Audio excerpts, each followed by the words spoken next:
আমি ছয়গ্রাম উচ্চ বিদ্যালয় এবং ছয়গ্রাম আলিম মাদ্রাসা আশ্রয়ণ কেন্দ্রে দায়িত্বে রয়েছি। এখানে 5 শতাধিক লোক রয়েছে।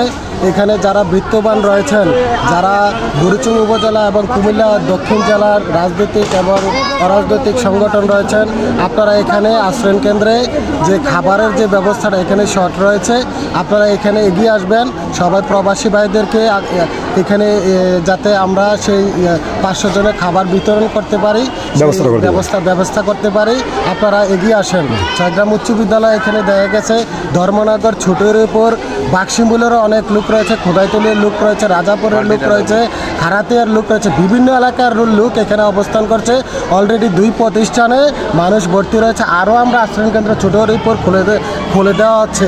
আপনারা যারা এখনও এখানে পৌঁছেন, রাজনৈতিক ব্যক্তি এবং সামাজিক সবাই সাহায্যের হাত বাড়িয়ে দিন। জি, সুপ্রিয় দর্শক, আমি আসলে দেখাচ্ছিলাম যে আমাদের ছয়গ্রাম যে মাদ্রাসা এবং স্কুলের যে বিষয়টা, এখানে কিন্তু আসলে যথেষ্ট, আমি এ পর্যন্ত আসলাম সকাল থেকে কিচ্ছু খাই নাই তারা এখনও।